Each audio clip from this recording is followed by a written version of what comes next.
Morning friends, आज के इस लेक्चर में हम पढ़ेंगे क्लास 10 का सिविक्स का पहला चैप्टर, सत्ता की साझेदारी, पावर शेयरिंग। ठीक है। और बुक में चूँकि शुरुआत में ही दो देशों के बारे में कुछ जानकारी दी है, एक देश है बेल्जियम और दूसरा देश है श्रीलंका। ज़रा हम चेक कर लेते हैं। अगर आपके हाथ में बुक है तो और अच्छी बातें, नहीं है तब भी हमने पूरी डिटेल इसमें कवर की है। बेल्जियम क्या एक यूरोपियन कंट्री है और इसकी पॉपुलेशन हम लगभग 1 करोड़ है। ठीक है, जो कि हरियाणा की आधी है। हमारा देश में जो हरियाणा राज्य है उससे आधी है। इसकी बाउंड्री 4 देशों से लगती है। एक तो फ्रांस हो गया, नीदरलैंड, जर्मनी और लग्जमबर्ग। छोटा सा ही देश है, लेकिन इस छोटे से देश में बहुत सी जाति के लोग रहते हैं। इसकी जो एथनिक कंपोजिशन है वो बड़ी डाइवर्स है। कैसे? जैसे कि देखो, इस देश में 59% डच स्पीकिंग पीपल हैं जो रहते हैं फ्लैमिश रीजन में। बुक में एक मैप दिया हुआ है और मैप में ऊपर की तरह जो ऑरेंज कलर का जो डार्कन क्षेत्र है वो फ्लैमिश रीजन है। इसमें रहते हैं 59% डच, जो डच बोलते हैं। 40% यहाँ पर फ्रेंच स्पीकिंग है और जो रहते हैं बेलोनिया में। बेलोनिया एक दूसरा रीजन है, 2 ही रीजन है, एक फ्लैमिश ऊपर, नीचे बेलोनिया। फ्लैमिश में 59% डच, 40% फ्रेंच स्पीकिंग। अब बचे हुए 1% लोग जो हैं वो जर्मन बोलते हैं और इस देश के ईस्टर्न पार्ट में कॉर्नर में रहते हैं। ठीक है। राजधानी कैपिटल इसकी क्या है? ब्रुसेल्स है। जहां आप देख रहे थे पूरी कंट्री में सबसे ज़्यादा डोमिनेंट यदि कोई थे तो वो तो डच थे, 59% डच थे सबसे ज़्यादा। लेकिन बेल्जियम में उल्टा है, बेल्जियम में फ्रेंच स्पीकिंग ज़्यादा है, यानी कि राजधानी में फ्रेंच स्पीकिंग 80% है और 20% है डच स्पीकिंग। जहाँ डच स्पीकिंग पूरे देश में तो 59% थे, लेकिन राजधानी में इनकी संख्या ये माइनॉरिटी में हो जाते हैं और फ्रेंच स्पीकिंग यहाँ पर मेजॉरिटी में रहते हैं। ठीक है। अब हम ज़रा इनका सोशल स्टेटस देख लेते हैं दोनों ही कम्युनिटी का। दो ही कम्युनिटी थोड़ी बड़ी हैं। फ्रेंच स्पीकिंग संख्या में कम है, ओनली 40% है, लेकिन यदि बात करें ये रिच हैं और पावरफुल भी है। इनके पास सोशल, पॉलिटिकल, इकोनॉमिकल स्टेटस इनका काफ़ी अच्छा है। इस बात का विरोध किया डच कम्युनिटी ने। This was resented by the Dutch community. इनका विरोध किया क्योंकि बाद में कुछ समय बाद ये पढ़े लिखे या थोड़े बहुत पैसे वाले बने। इस विरोध के चलते 1950 से 1960 के बीच में तनाव पैदा हो गया, टेंशन हो गई दोनों ही कम्युनिटी में। ठीक है। और ये टेंशन, देखिए, कहीं भी देश के अंदर कोई प्रॉब्लम होती है तो उसको प्रॉब्लम के बारे में ज़्यादातर लोग डेमोन्स्ट्रेशन करते हैं कैपिटल में। तो जैसे ही ब्रुसेल्स की कैपिटल, बेल्जियम की कैपिटल ब्रुसेल्स थी, यहाँ पर दोनों ही ये कम्युनिटी के लोग आपस में झगड़ने लगे, तनाव देखने को मिला। ठीक है। देखिए, ब्रुसेल्स की बारे में बताया गया कि ब्रुसेल्स में जहाँ डच कम्युनिटी मेजॉरिटी में थी पूरे कंट्री में, बट माइनॉरिटी में है कहाँ पर? ब्रुसेल्स में। ये हम पहले ही डिस्कस कर सकें। देखते हैं अब दूसरे देश के बारे में देख लेते हैं। यहाँ हमने देख लिया डच कम्युनिटी ज़्यादा पैसे में तो कमज़ोर है पर संख्या में ज़्यादा थे ये लोग, और इसी को भी लेकर मतभेद था फ्रेंच में और डच में कि फ्रेंच कम संख्या में इसके बावजूद भी पैसे वाले क्यों हैं। ये जो एरिया है बेल्जियम का है, ये बेल्जियम के को दिखाया गया है यहाँ पर। ये ऊपर का जो रीजन है इसको फ्लैमिश कहते हैं और यहाँ पर 59% डच लोग रहते हैं, और ये नीचे का जो रीजन है इसको कहते हैं बेलोनिया, और यहाँ पर कौन रहते हैं? फ्रेंच। ठीक है। ये छोटा सा कॉर्नर पर आप देख रहे हैं, यहाँ पर आपको लाइन्स दिख रही हैं, ये है जो जर्मन स्पीकिंग लोगों के लिए। दूसरा, आप यदि गौर करें तो बीच में ये जो क्षेत्र है फ्लैमिश रीजन में, ये छोटा सा, ये है राजधानी ब्रुसेल्स। यहाँ पर दोनों ही कम्युनिटी रहती हैं, लेकिन यहाँ पर डच जो है ना वो माइनॉरिटी में है। चलिए श्रीलंका के बारे में देखते हैं। तो श्रीलंका आप सभी को चिर परिचित है, क्योंकि भारत के मैप में श्रीलंका का मैप हमेशा ही इंक्लूड रहता है ज़्यादातर टाइम पे, इसलिए हमें ज़्यादा कुछ नया नहीं है श्रीलंका के लिए। फिर भी श्रीलंका एक द्वीपीय देश है ना, और ये कुछ ही किलोमीटर की दूरी पर है हमारे तमिलनाडु के दक्षिणी तट से। तमिलनाडु राज्य, ये जो तमिलनाडु राज्य है यहाँ से थोड़ी ही दूरी पर ये दक्षिण में है। पॉपुलेशन इसकी 2 करोड़ है, यानी कि बेल्जियम से दुगनी, और कहें तो हरियाणा के बराबर, just equal to Haryana. Sri Lanka में भी जैसे एशियन कंट्री में देखते हैं कि डाइवर्स जो है ना एथनिसिटी रहती है, अलग अलग जाति के लोग रहते हैं, अलग अलग लिंग्विस्टिक लोग रहते हैं, उसी तरह श्रीलंका में भी है। श्रीलंका में किस तरह का ये कंपोजिशन है, एथनिक कंपोजिशन, तो देखें श्रीलंका में सबसे ज़्यादा मेजॉरिटी में सिन्हाला, जो सिन्हाला सिंगली भाषी लोग हैं वो सबसे ज़्यादा हैं, 74% है। और एक किस रिलीजन को से बिलोंग करते हैं, बुद्धिस्ट से, बुद्ध को मानते हैं। दूसरा जो रिलीजन है वो है तमिल। दूसरी जो बड़ा कैटेगरी है एथनिक ग्रुप की वो है तमिल स्पीकर्स, 18% है। तो ये हिंदू और मुसलमान दोनों ही है। तमिल भी आगे चल के दो सब ग्रुप में बटे हुए हैं, एक को कहते हैं नेटिव तमिल यानी कि श्रीलंकन तमिल, और दूसरा कौन से हैं, इंडियन तमिल। नेटिव तमिल श्रीलंकन तमिल 13% है, और जो भारतीय तमिल है वो 5% है। बाकी बचे हुए 74 और 18 के बाद बचते हैं केवल 7%, जो कि यहाँ पर श्रीलंका में क्रिश्चियन है, और ये तमिल भी लैंग्वेज बोल लेते हैं, सिंहाला भी बोल लेते हैं, दोनों ही तरह की लैंग्वेज यूज करते हैं। इंडियन तमिल कौन है, ये क्वेश्चन आ जाता है। Who are the Indian Tamil in Sri Lanka. Indian Tamil क्या है, पहले जब अंग्रेज़ों ने इंडिया को और श्रीलंका को दोनों को ही ऑक्यूपाई कर लिया था, अपना कॉलोनी बना ली थी, तो श्रीलंका में बागानों में काम करने के लोगों को ज़रूरत थी, तो भारतीय तमिल जो थे उनको ले जाया गया था वहाँ के प्लांटेशन में वर्क करने के लिए। तो लिखा है Indian Tamil was whose forefather, जिनके जो पूर्वज हैं वो आए थे इंडिया से प्लांटेशन में काम करने के लिए कॉलोनियल पीरियड में, यानी कि जब अंग्रेज़ों का शासन था उस समय ये काम करने आए थे। तो उनके ही ये जो लोग एंसेस्टर हैं उन्हीं के लोग हैं जो अभी इंडियन तमिल के नाम से वहाँ पर फेमस है। देखें अब जहाँ की आपने देखा बेल्जियम में सबसे ज़्यादा कम्युनिटी कौन सी है, डच, और श्रीलंका में कौन सी कम्युनिटी है, सिनाला। तो देखें बेल्जियम में ऐसा हो सकता था कि डच कम्युनिटी के लोग जो कि संख्या में ज़्यादा हैं वो अपनी पावर का इस्तेमाल करके जो माइनॉरिटी में है फ्रेंच स्पीकिंग पीपल उनके ऊपर अपने जो अपनी इच्छाओं को, अपनी पावर को इम्पोज कर देते। और श्रीलंका में भी हो सकता था कि सेनाला की जो संख्या ज़्यादा है वो अपनी संख्या का बाहुल्य का फ़ायदा उठाकर दूसरे लोगों को दबा देते, उनको डिप्रेस कर देते, उनके ऊपर अपनी जो है इच्छाएं थोप देते। देखते हैं क्या हुआ इन दोनों देशों में। ठीक है, चलिए ये श्रीलंका के बारे में, ये जो श्रीलंका का मैप है उसमें दिखाया जा रहा है कि ये जो येलो येलो कलर दिख रहा है ये सिन्हाला स्पीकर्स का रीजन है, और ये ऊपर का ये नॉर्थ और ईस्ट रीजन है, ये इसमें तमिल रहते हैं। बीच बीच में स्पॉट दिखाई दे रहे हैं वो इंडियन तमिल के हैं, और जो डॉट दिख रहे हैं वो मुसलमान के हैं। ठीक है,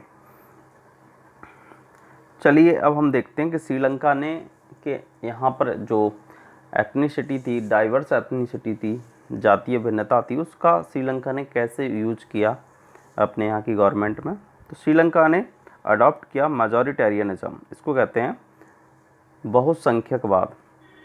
इसने बहुसंख्या जिस जिस जाति की संख्या ज़्यादा है उसको पावर दी, उसी को सारे राइट्स दिए। श्रीलंका ने मेजॉरिटेरियनिज्म को अपनाया। देखते हैं श्रीलंका इंडिपेंडेंट हुआ 1948 में।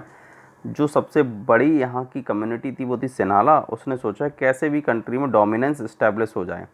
एक सरकार चुनी थी, जो लोकतांत्रिक रूप से चुनी हुई सरकार की स्थापना हुई यहाँ पर, लेकिन उस सरकार ने यहाँ पर मेजॉरिटेरियनिज्म को इस्टेब्लिश करने के लिए या सिन्हाला सुप्रीमेसी को, सिन्हाला लोगों की श्रेष्ठता को स्थापित करने के लिए बहुत से परिवर्तन किए।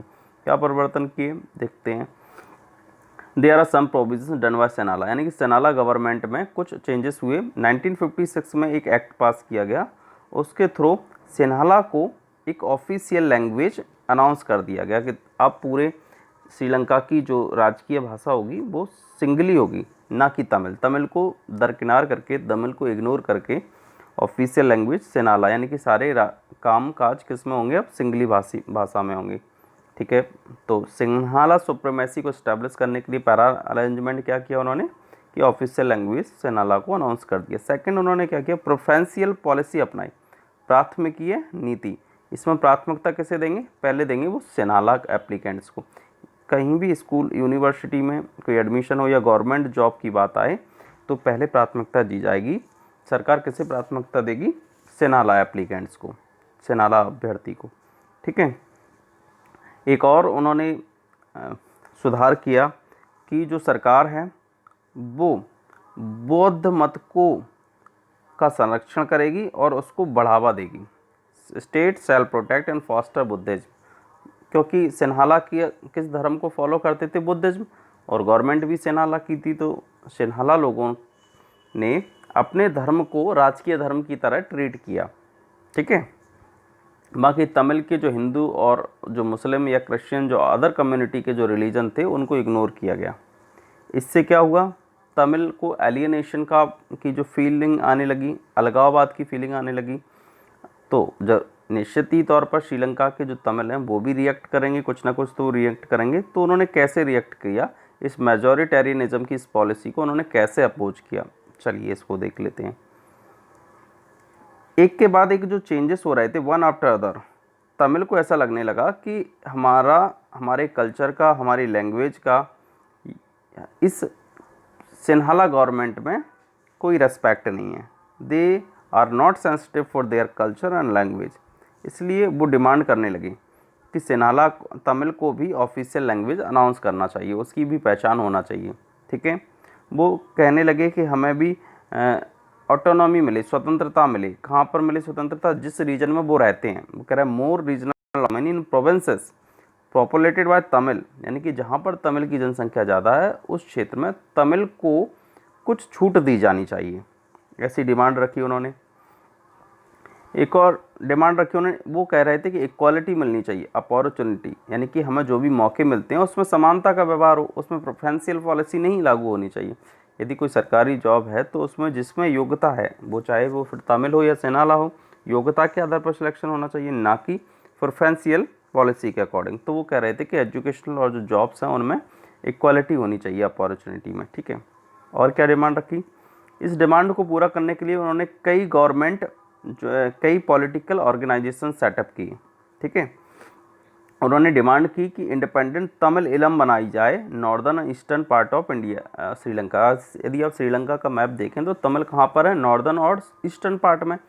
तो श्रीलंका के नॉर्दर्न और ईस्टर्न पार्ट में इंडिपेंडेंट तमिल इलम, इलम का मतलब यहाँ गवर्नमेंट होता है, कि स्वतंत्र तमिल सरकार बनाई जाए। जैसे आपने देखा हो तमिलनाडु में तमिलनाडु के लोगों की गवर्नमेंट है ना, और केरल में मलयालम लोगों की गवर्नमेंट है, यानी कि केरल के लोगों की गवर्नमेंट है। तो ये इंडिपेंडेंट है, ये सरकार के अंडर में काम नहीं करते हैं केंद्र सरकार, इनके खुद के कुछ फैसले होते हैं। ऐसे ही तमिल जो लोग थे वो उन्होंने राजनीतिक संस्थाएं बनाई और मांग करने लगे कि स्वतंत्र तमिल सरकार बनाई जाए। लेकिन हर बार क्या हुआ कि जो सिन्हाला गवर्नमेंट थी उसने डिनाई कर दिया, उन्होंने मना कर दिया हर बार कि हम आपकी इन सारी डिमांड को पूरा नहीं कर सकते। जाहिर सी बात है कि एक दूसरों में अविश्वास बढ़ता ही चला जाएगा। अब तमिल को सिन्हाला गवर्नमेंट के ऊपर विश्वास नहीं रहा, अविश्वास बढ़ता गया। दोनों ही कम्युनिटी में, दोनों ही जो ग्रुप थे, संप्रदाय थे, उसमें झगड़े होने लगे और ये झगड़ा पहुंच गया सिविल वॉर तक, गृह युद्ध तक। आगे मैंने डेफिनेशन सिविल वॉर की दी है। सिविल वॉर में होता क्या है कि जब देश के अंदर के जो ग्रुप हैं वो इतने बड़े व्यापक लेवल पर हिंसा करने लगें कि वो युद्ध जैसा प्रतीत हो, तो उसे क्या कहते हैं, सिविल वॉर कहते हैं। इस सिविल वॉर में क्या हुआ, बहुत से लोग, 1000 of people in Sri Lanka were killed, हजारों लोग मारे गए, दोनों ही कम्युनिटी से। ऐसा नहीं कि एक ही कम्युनिटी से मारे गए हों। कुछ परिवारों को तो श्रीलंका को छोड़ना ही पड़ा और कुछ एज अ शरणार्थी के रूप में वो दूसरे देशों में पहुंच गए, और कुछ को तो अपने जीवन से ही हाथ धोना पड़ा। ये कब एंड हुआ, 2009 में, 2009 में ये जो सिविल वार है वो ख़त्म हुआ। यानी कि श्रीलंका की जो स्थिति है वो सोशल पॉलिटिकली सारी स्थिति ख़राब हो गई थी during the civil war. Belgium ने कैसे अपने यहाँ के एथनिक प्रॉब्लम को सॉल्व आउट किया, तो बेल्जियम ने भाई समझदारी दिखाई, अकोमोडेशन ऑफ बेल्जियम। ठीक है, बेल्जियम ने समझदारी कैसे दिखाई, ये क्वेश्चन भी यहाँ पर मैंने लिख दिया ताकि आपको किस तरह के क्वेश्चन आते हैं उनसे आप आसानी से रिस्पॉन्ड कर पाओ। जैसे how Belgium dealt to diversity को बेल्जियम ने कैसे ट्रीट किया, या प्रश्न आ सकता है explain Belgium power sharing model, यानी बेल्जियम का पावर शेयरिंग मॉडल क्या है, how is Belgium power sharing path different from any other, यानी कि बेल्जियम ने सत्ता की साझेदारी का जो रास्ता अपनाया वो दूसरे देशों से किस प्रकार अलग है। इस तरह के प्रश्न बन सकते हैं। आंसर भी मैंने इस तरह से जो है ना पॉइंट अरेंज किए हैं कि आप उनको एज अ आंसर लिख सकते हो। देखो बेल्जियम के लोग समझदार थे, उन्होंने समझदारी की कि हाँ, वो उन्होंने माना कि हाँ देश में रीजनल डाइवर्सिटी है, क्षेत्रीय विविधता है, अलग अलग भाषा के लोग हैं, अलग अलग जाति के लोग हैं, तो उन्होंने मान्यता दी कि हाँ भाई है ऐसा नहीं। इसलिए उन्होंने संविधान में 1972 लेकर 1993 तक 4 बार संविधान को संशोधित किया। इसलिए किया कि किसी भी देश के निवासी को ऐसा नहीं लगे कि सरकार उसके साथ नहीं है, उसे लगे कि सरकार उसके प्रोटेक्शन कर रही है। इसको लेकर उन्होंने 4 बार अमेंडमेंट किए, 1972, 1993। प्रश्न आ जाता है कि how many times the Belgium government amended their constitution. तो Belgium government amended their constitution only 4 times during the 1972, 1993। ठीक है। बेल्जियम का मॉडल क्या कहता है, किस तरह उन्होंने अपनी एथनिक प्रॉब्लम को सॉल्व आउट किया। तो बेल्जियम ने क्या किया, एक तो सेंट्रल गवर्नमेंट बनाई। Constitution prescribe that the number of Dutch and French speaking ministers shall be equal in central government. Central government में जो डच और फ्रेंच स्पीकिंग मिनिस्टर्स होंगे वो इक्वल होंगे, यानी कि केंद्र की सरकार में जितने मंत्री डच के होंगे उतने ही मंत्री किसके होंगे, फ्रेंच के होंगे। और no single community can take decision unilaterally, मतलब अकेले कोई भी एक जो है ना संप्रदाय या कम्युनिटी वो कानून बनाने से लेकर या किसी भी तरह का डिसीजन नहीं ले सकती। दोनों ही मिनिस्टर्स इक्वल हैं। अब सोचा कि डच मंत्री अकेले, यानी कि डच मिनिस्टर्स अकेले कोई डिसीजन ले लें तो ये भी पॉसिबल नहीं है, ना ही फ्रेंच स्पीकिंग मिनिस्टर ऐसा कर सकते हैं। दोनों की ही मेजॉरिटी होनी चाहिए तब कोई डिसीजन लिया जा सकता है। ये अच्छा किया उन्होंने, सेंट्रल गवर्नमेंट में दोनों को सेम रिप्रेजेंटेशन दिया, इक्वल रिप्रेजेंटेशन दिया। एक वहाँ पर स्टेट गवर्नमेंट बनाई, और स्टेट गवर्नमेंट इंडिपेंडेंट है, यानी कि सबऑर्डिनेट नहीं है टू सेंट्रल गवर्नमेंट, पूरी तरह से स्वतंत्र है। केंद्र सरकार की अलग अलग शक्तियां हैं, राज्य सरकार की अलग शक्तियां हैं। राज्य सरकार अपनी शक्तियों का स्वतंत्र रूप से प्रयोग कर सकती है, यानी कि किसी के अधीन नहीं है, अंडर नहीं है। ठीक है। ब्रुसेल्स में चूँकि आप पढ़ चुके हैं अपने कंपोजिशन की, ब्रुसेल्स में स्थिति उल्टी थी, जहां डच पूरी कंट्री में मेजॉरिटी में थे लेकिन ब्रुसेल्स में माइनॉरिटी में थे। तो उन्होंने वहां भी प्रॉब्लम सॉल्व की कि भाई आप माइनॉरिटी में भले ही हो आप राजधानी में, लेकिन आपको पावर में इक्वल रिप्रेजेंटेशन मिलेगा। तो ब्रुसेल्स हैव सेपरेट गवर्नमेंट, वहाँ अलग सरकार थी केंद्र में, राजधानी में, where the both community have equal representation, यानी कि जितने ही फ्रेंच के लोगों को रिप्रेजेंटेशन मिलेगा उतने ही डच लोगों को मिलेगा। ठीक है। एक और अलग तरह की सरकार थी जिसको कम्युनिटी गवर्नमेंट कहा गया, या कहें हिंदी में तो सामुदायिक सरकार। एक अलग तरह की भी सरकार थी बेल्जियम में जिसको सामुदायिक सरकार नाम दिया गया, और इसको केवल एक लैंग्वेज के लोग ही इसका चुनाव करेंगे। जैसे कि फ्रेंच स्पीकिंग लोग अपनी कम्युनिटी गवर्नमेंट बनाएंगे, डच स्पीकिंग पीपल अपनी कम्युनिटी गवर्नमेंट बनाएंगे। ठीक है। लिखा भी है, a third kind of government, community government, is elected by the people belonging to one language community. इसे कौन चुनेगा इस सरकार को? एक ही भाषाई ग्रुप के लोग, या तो वो डच हो सकते हैं या फ्रेंच या जर्मन। अब ये इससे भी कोई फ़र्क नहीं पड़ता कि वो देश के किस क्षेत्र में रहते हैं, कहीं भी रहते हो, उन्हें अपनी कम्युनिटी गवर्नमेंट को इलेक्ट करने का राइट है।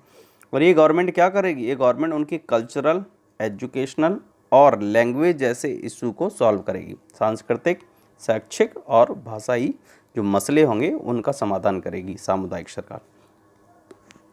तो बेल्जियम ने अपने यहाँ पर समझदारी दिखाई और अपने देश में बड़े आसानी से प्रॉब्लम को सॉल्व किया, जो एथनिक प्रॉब्लम थी। अब कुछ टर्म्स आती हैं, उनको हम ज़रा समझ लेते हैं। एक टर्म आई थी शुरुआत में श्रीलंका के लिए, मेजॉरिटेरियनिज्म, यानी कि बहुसंख्यकवाद। इसमें एक ऐसी धारणा होती है, एक ऐसा बिलीफ, एक ऐसा विश्वास होता है जिसमें ऐसा माना जाता है कि जो मेजॉरिटी कम्युनिटी है, जिस कम्युनिटी की संख्या ज़्यादा है उसको देश में सरकार बनानी चाहिए, उसी को देश पर शासन करना चाहिए जैसे वो चाहें, इन which ever way they wants, जिस भी तरीके से वो चाहें उन्हें अपने देश में शासन करना चाहिए, why disregarding the wishes and needs of minority. और इसमें वो जो कम संख्या में माइनॉरिटी में उनकी ज़रूरतों और उनकी इच्छाओं का ख्याल रखें या ना रखें, ये कोई ज़रूरत की बात नहीं है।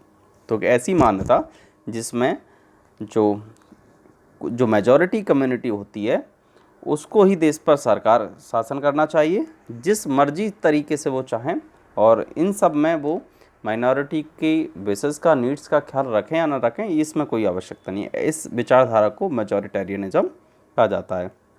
पर एक अच्छी विचारधारा नहीं है, क्योंकि इससे सिविल वॉर हो गया था। सिविल वॉर क्या होता है? अ वायलेंट कन्फ्लिक्ट, एक हिंसक कह सकते हैं टकराव, कन्फ्लिक्ट एक हिंसा, जिसमें हिंसा हो, एक ऐसा झगड़ा जिसमें हिंसा हो बिटवीन अपोजिंग ग्रुप्स, यानी कि एक दूसरे, जैसे कि आपने देखा हो श्रीलंका में सिन्हाला और तमिल दोनों ही एक दूसरे के विरोधी थे। तो ऐसे ही विरोधी ग्रुपों में, विरोधी समूहों में जब एक हिंसक टकराव हो जाता है देश के अंदर और ऐसा लगने लगे कि बार हो युद्ध हो रहा है, तो सेम सिविल वॉर कहते हैं। ठीक है। एथनिसिटी मतलब जातीयता, a social division based on shared culture, एक सामाजिक बंटवारा जो किसके आधार पर है, common culture, language, religion and tradition. जैसे आप देखो हिंदूज़ को देख लो, हिंदूज़ का में शादी की एक जैसी रस्में होती हैं और उनके पूजा का तरीका एक जैसा होता है, उनकी ज़्यादातर लोग एक जैसी ही लैंग्वेज बोलते हैं, तो ये उनका कॉमन कल्चर हो गया। इसके आधार पर हिंदू एक अलग एथनिसिटी हो गई। अब दूसरी अदर की बात करते हैं, जैसे कि जैन है, जैन का अलग वर्शिप होती है, जैन में जो अलग लैंग्वेज बोलते हैं, कुछ कुछ तरह की जो भिन्नता होती है उसके आधार पर ये ग्रुप बन जाते हैं, इसी को हम एथनिसिटी कहते हैं। ठीक है। अब प्रश्न एक और आ जाता है, why power sharing is desirable. इसका मतलब है सत्ता की साझेदारी क्यों ज़रूरी है, इट इज़ नेसेसरी, क्या यह ज़रूरी है? तो बिल्कुल ज़रूरी है। नहीं, यदि हम सत्ता की साझेदारी नहीं करेंगे तो हमें कुछ नुकसान हो सकते हैं। जैसे कि आपने देखा श्रीलंका ने पावर शेयरिंग नहीं की, वहाँ मेजॉरिटेरियनिज्म को अपनाया, इसलिए वहाँ पर सिविल वॉर हो गया। जबकि बेल्जियम ने पावर शेयरिंग की तो वहाँ पर सिविल वॉर जैसी स्थिति नहीं बनी।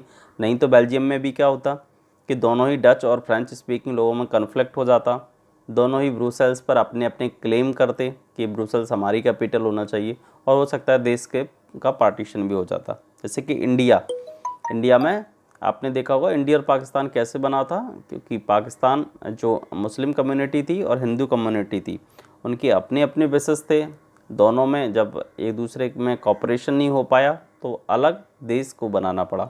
ठीक है। तो बेल्जियम ने अपने देश को बंटने से बचा लिया।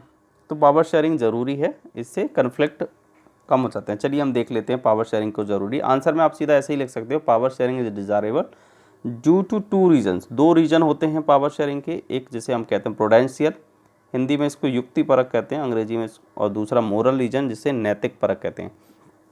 प्रूडेंशियल रीजन जो होता है वो बेस्ड होता है लॉस और प्रॉफिट के कंसेप्ट पर, कि यदि हम नहीं करेंगे तो हमें क्या नुकसान हो सकता है और करेंगे तो क्या लाभ हो सकता है। जबकि मोरल रीजन में लॉस और प्रॉफिट हो या ना हो, लेकिन ऐसा करना ही उचित माना जाता है। ठीक है। तो ज़रा देख लेते हैं प्रूडेंशियल रीजन कौन कौन से हैं। तो हम देखते हैं पावर शेयरिंग के प्रूडेंशियल रीजन, यानी पावर शेयरिंग क्यों ज़रूरी है, उसके कुछ कारण हैं। दो कारण मैंने बताया, एक प्रूडेंशियल रीजन। देखिए, power sharing is a good because it help to reduce the possibility of conflicts between the social groups. यदि पावर शेयरिंग अच्छी है, क्योंकि ये क्या करती है, एक कम कर देती है संभावना को, किसकी संभावना को, झगड़े की संभावना को, बिटवीन सोशल ग्रुप्स, यानी कि विभिन्न सामाजिक समूहों में यदि आप पावर शेयरिंग करोगे तो आपसी झगड़े नहीं होंगे। आपने देखा होगा झगड़े क्या होते हैं, झगड़े conflicts often let's a violence and political instability. यदि झगड़े होते तो हिंसा भी होगी फिर, और हिंसा होगी तो कोई भी राजनीतिक स्थिरता नहीं रह सकती, पॉलिटिकल इनस्टेबिलिटी रहेगी, यानी कि कोई एक पार्टी सत्ता में नहीं रह सकती, उसका विरोध जरा बराबर होता रहेगा, झगड़े होते रहेंगे, हिंसा होती रहेगी और सही से गवर्नमेंट रन नहीं हो पाएगी। तो प्रूडेंशियल रीजन है, आप देख रहे हैं कि इससे सोशल कन्फ्लिक्ट नहीं हो रहे हैं, ये प्रॉफिट है ना, इससे वायलेंस नहीं हो रहा है, यानी कि पीस हो सकती है देश में और पॉलिटिकल स्टेबिलिटी रहेगी। तो ये सारे जो है ना वो फ़ायदे हो रहे हैं।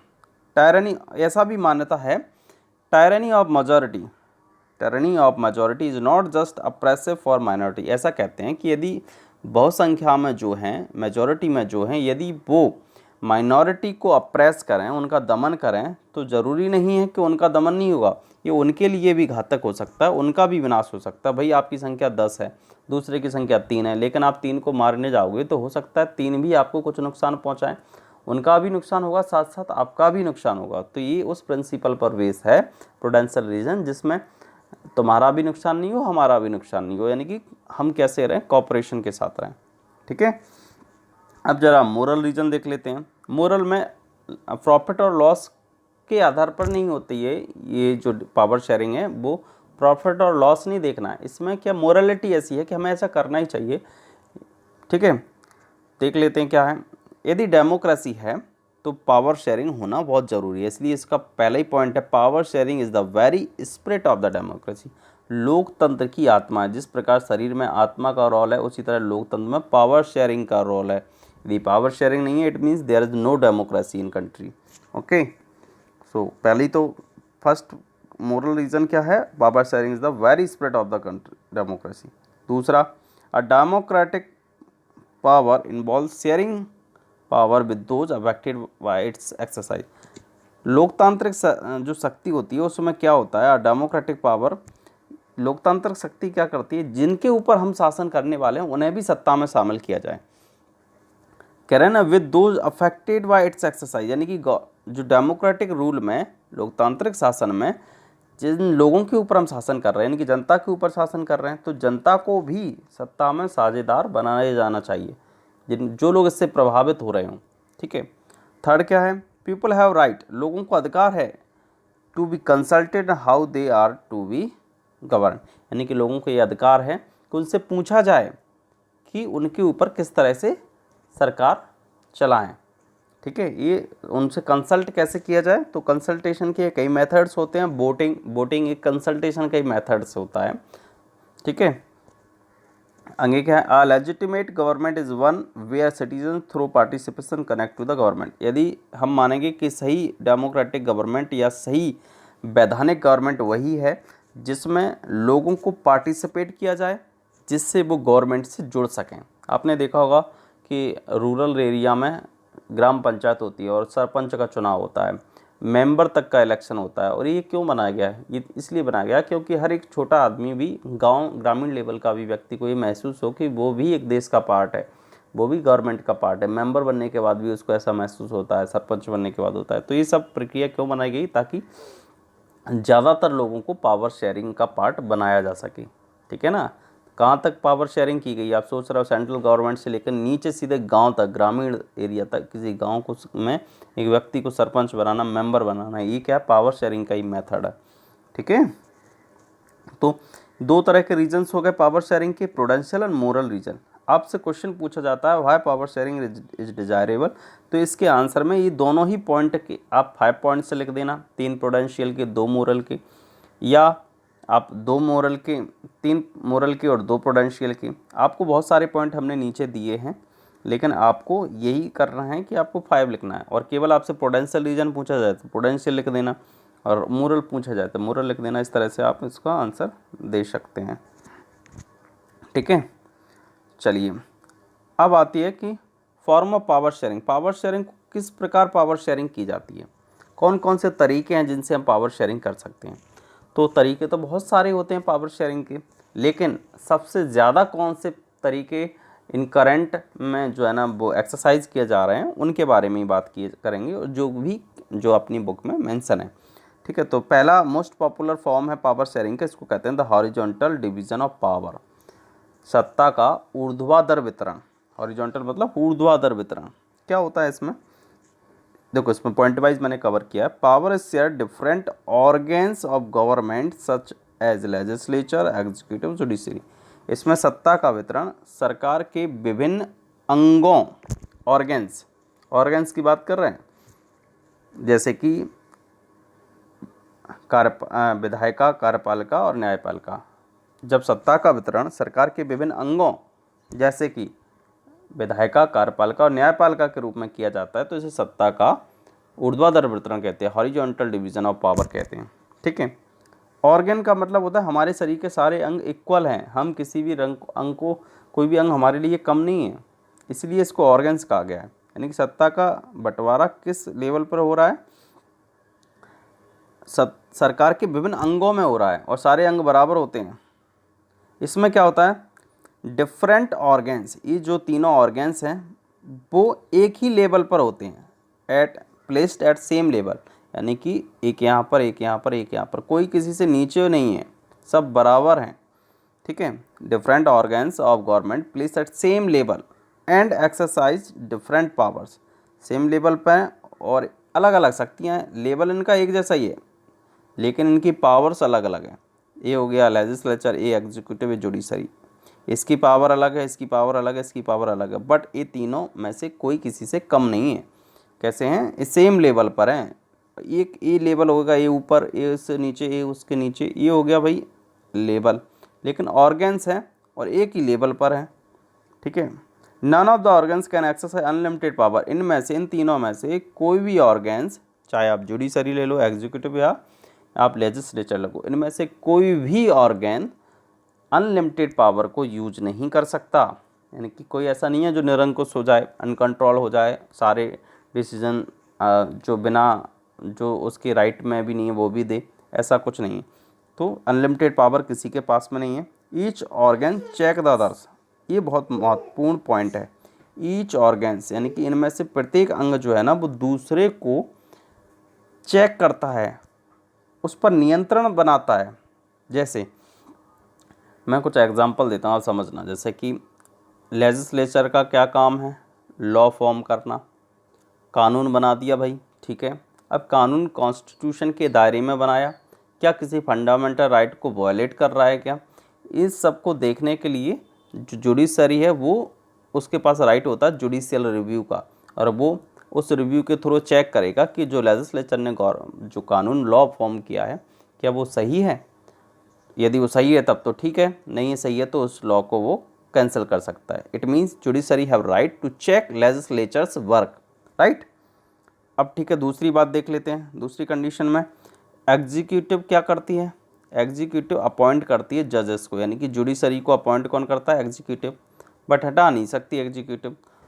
दूसरा, एग्जीक्यूटिव क्या अपनी सही तरीके से ड्यूटी कर रहे हैं, तो ये कौन चेक करता है, ये जुडिशरी करती है। और नहीं कर रहे हैं तो उनके ऊपर एक्शन भी कौन ले सकता है, जुडिशरी। देखिए, एग्जीक्यूटिव ने अपॉइंट किया जुडिशरी को, और जुडिशरी ही उनके अगेंस्ट एक्शन ले सकता है यदि वो लीगली काम नहीं कर रहे हैं। तो देख रहे हैं, एक दूसरे को बैलेंस कर रहे हैं, चेकिंग एंड बैलेंस का सिस्टम कहते हैं इसको।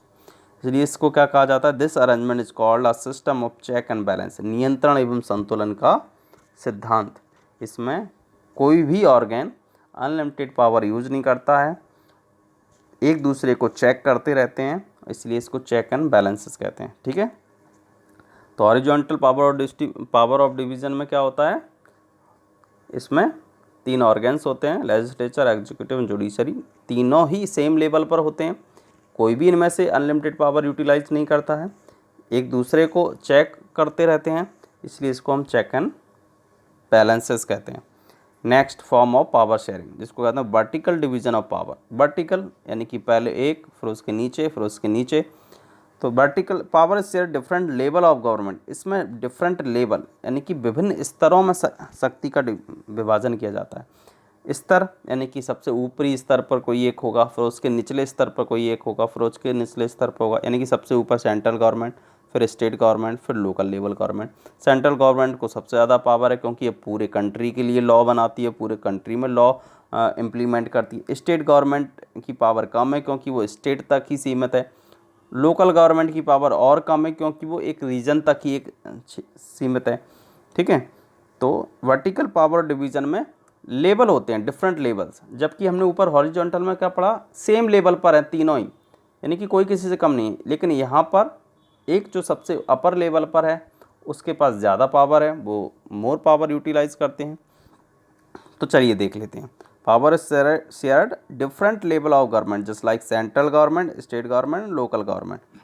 दूसरा पॉइंट क्या है, पूरे एंटायर कंट्री के लिए कौन सी सरकार होती है, इसको अलग अलग देशों में अलग अलग नाम से जानते हैं, जैसे कि सेंट्रल गवर्नमेंट कहते हैं, कहीं इसको फेडरल गवर्नमेंट कहते हैं, कहीं इसको यूनियन गवर्नमेंट कहते हैं।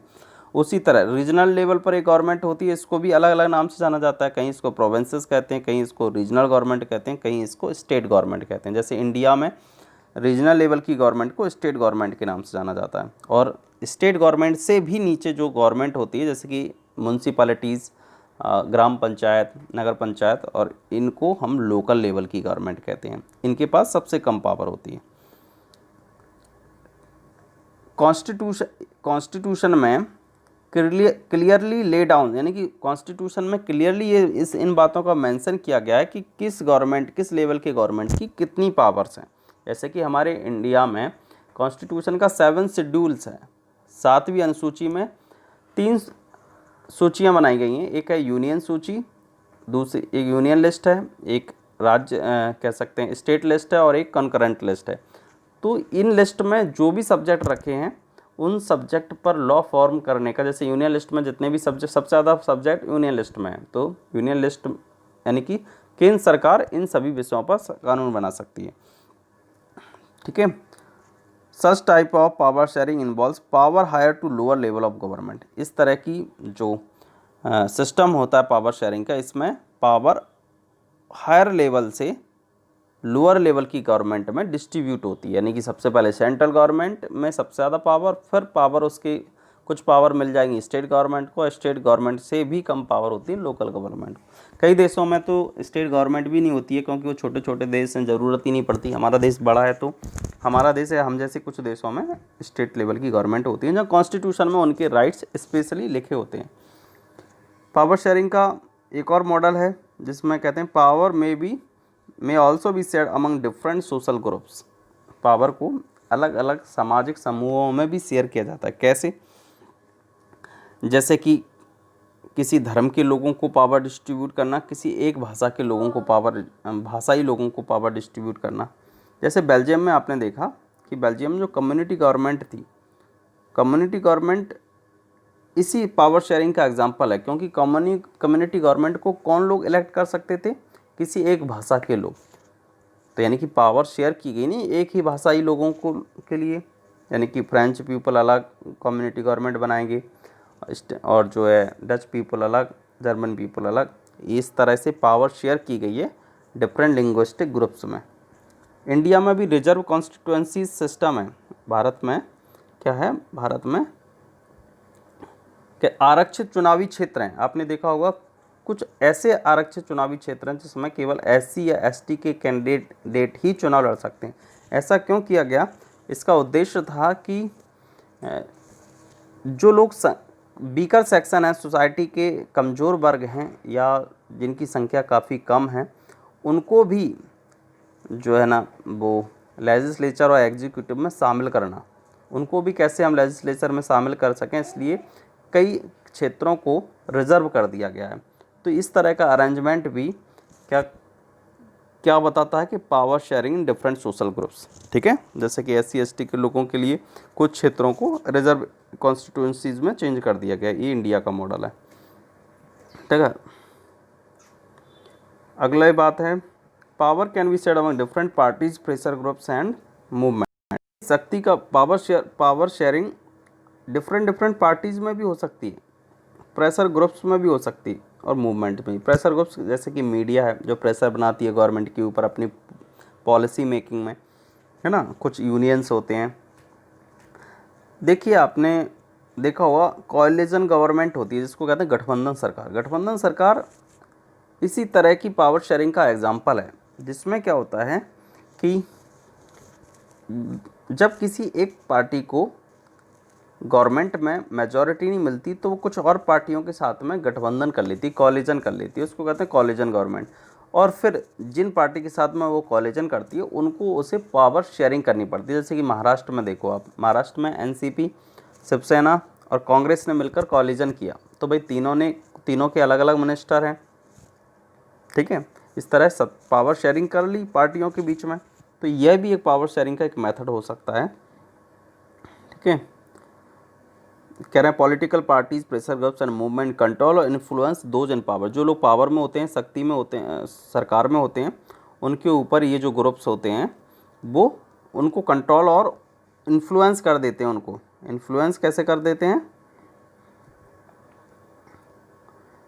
चलिए, इन्फ्लुएंस कैसे करते हैं, यानी कि जब ये विरोध करते हैं सरकारों का ये ग्रुप, तो उन पे ऊपर दबाव बनता है कि ऐसी पॉलिसी ना बनाई जाए जो कि एक इशू बन जाए। ठीक है। तो कॉलिजन गवर्नमेंट सीधा सिंपल डायरेक्ट एग्जांपल है पावर शेयरिंग का। ठीक है। जैसे आपने कुछ यूनियन सुने होंगे, trade union, farmer union, industrialist union, labour union, student union. ये भी क्या करते हैं, सरकार की, गवर्नमेंट की जो डिसीजन मेकिंग प्रोसेस होती है इसको इन्फ्लुएंस करते हैं। कई बार तो सरकार इनको कुछ कमेटी में रोल भी दे देती है, कुछ कमेटी गवर्नमेंट बनाती है, उनमें इनके कुछ लोगों को उसमें रोल दे देती है, रिप्रेजेंटेशन दे देती है। तो यह भी एक पावर शेयरिंग का एक पैटर्न हो गया। चलिए, तो हमने पावर शेयरिंग के अलग अलग फॉर्म की बात कर ली, हॉरिजॉन्टल, वर्टिकल और डिफरेंट कह सकते हैं। कम्युनिटी में पावर शेयरिंग करना, पार्टीज़ में, पॉलिटिकल पार्टीज़ में पावर शेयरिंग करना। आपसे यदि एक प्रश्न आ जाता है what are the form of power sharing, तो आप चारों में से ये ABCD करके मैंने जो बनाए हैं ग्रुप, इनमें से आप सबके कुछ कुछ पॉइंट लिखकर 5 नंबर का प्रश्न है तो 5 पॉइंट तैयार कर सकते हैं। यदि स्पेशली आ जाए वर्टिकल डिवीजन ऑफ पावर तब आपको इसी के बारे में लिखना पड़ेगा। हॉरिजॉन्टल आ जाए तब आपको हॉरिजॉन्टल, नहीं तो आप चारों में से कुछ कुछ पॉइंट ऐड करके एक नया आंसर बना सकते हो।